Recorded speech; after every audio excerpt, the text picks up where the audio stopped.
আসসালামু আলাইকুম। আজকে আলোচনা করব clause and phrase.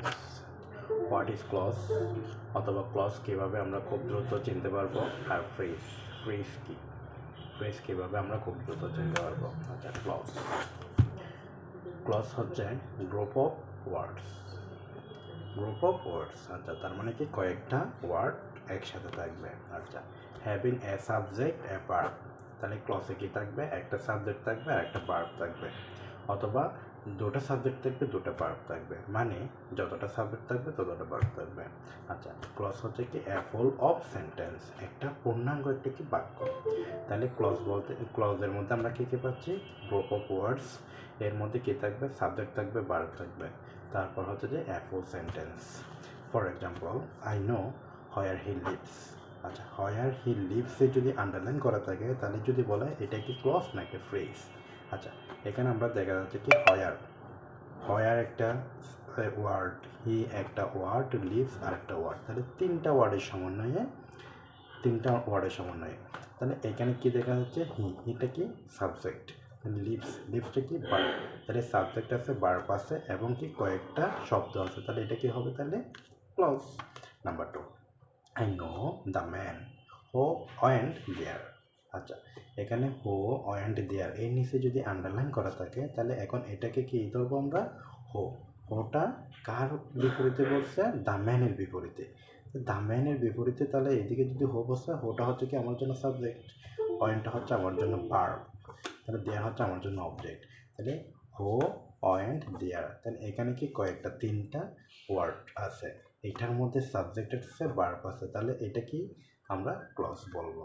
Number 3, he asked me why I was late. আচ্ছা, হোয়াই আই ওয়াজ লেট আছে, তাহলে এখানে হোয়াই কনজাংশন, তাহলে আইটা কি সাবজেক্ট, এরপর ওয়াজটা কি ভার্ব, তাহলে আর লেটটা হচ্ছে কি আমার জন্য অ্যাডভার্ব অথবা যাই ধরলাম।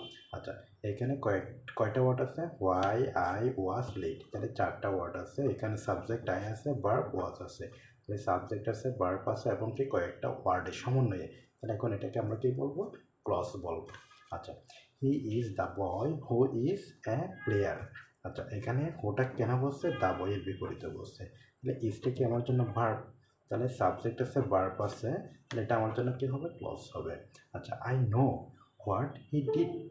আচ্ছা, এখানে হোয়াট আছে, হি আছে, ডিড আছে, তাহলে এখানে হিটা হচ্ছে আমার জন্য সাবজেক্ট, ডিডটা হচ্ছে আমার জন্য ভার্ব, তাহলে সাবজেক্ট আছে, ভার্ব আছে এবং কি কয়েকটা ওয়ার্ড আছে, তাহলে এখন এটা আমার জন্য কি হবে? তাহলে ক্লজ হবে।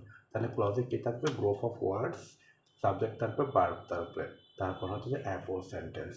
ওকে, এখন কি ফ্রেজ। এখন কি ফ্রেজ। আচ্ছা, ফ্রেজে তাহলে কী কী থাকবে? গ্রুপ অফ ওয়ার্ডস, কিন্তু এখানে সাবজেক্ট থাকবে না, ভার্ব থাকবে না, কিন্তু পার্ট অফ সেন্টেন্স। তাহলে ফ্রেজ আমরা কীভাবে চিনব? ফ্রেজে কয়েকটা ওয়ার্ড থাকবে, গ্রুপ অফ ওয়ার্ডস, তাহলে এখানে সাবজেক্ট থাকবে না, ভার্ব থাকবে না, তারপর পার্ট অফ সেন্টেন্স, একটা পার্টের জাস্ট অংশ মাত্র। For example, I have no kith and kin in this town. আচ্ছা, এই শহরে আমার কোনো আত্মীয় স্বজন নাই। আচ্ছা, কিথ অ্যান্ড কিং এর নিচে কী আছে? আন্ডারলাইন করা আছে। আচ্ছা, কিথটা হচ্ছে আমার জন্য একটা ওয়ার্ড, অ্যান্ডটা হচ্ছে আমার জন্য একটা ওয়ার্ড, কিংটা হচ্ছে আমার জন্য একটা ওয়ার্ড, কিন্তু এখানে কোনো সাবজেক্টও নাই, কোনো ভার্বও নাই, তাহলে কিথ অ্যান্ড কিং হচ্ছে আমার জন্য কি? Phrase. Okay, I glad to know your success. To know your success এখানে কি আন্ডারলাইন করা আছে। আচ্ছা, টু নো ইউর সাকসেস এখানে কোনো সাবজেক্ট নাই, কোনো ভার্ব নাই, তাহলে এখন এটা আমার জন্য কি হবে? ফ্রেজ। আচ্ছা, he is a man of letters. আচ্ছা, এ ম্যান অফ লেটার্স এখানে কি আছে? আন্ডারলাইন করা আছে, তাহলে এখানে এ ম্যান অফ লেটার্স কয়টা ওয়ার্ড আছে? এ আছে, ম্যান আছে, অফ আছে, লেটার্স আছে, কিন্তু এখানে কোনো সাবজেক্ট নাই, কোনো ভার্ব নাই, তাহলে এখন এটা কি হবে? আমার জন্য ফ্রেজ হবে। আচ্ছা, the man wants something to eat.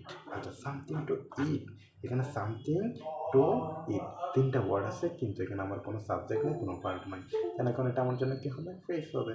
আচ্ছা, last week I went there. আচ্ছা, লাস্ট উইকের নিচে আন্ডারলাইন করা আছে, তাহলে লাস্ট একটা ওয়ার্ড, উইকার হচ্ছে আরেকটা ওয়ার্ড, তাহলে 2টা ওয়ার্ড, কিন্তু এখানে কোনো সাবজেক্ট নেই, কোনো ভার্ব নেই, তাহলে এখন এটা আমার জন্য কী হবে? ফ্রেজ হবে। তাহলে এখন আমরা ক্লজের মধ্যে পাচ্ছি কি? Group of words having a subject a verb, তারপর এ ফুল সেন্টেন্স।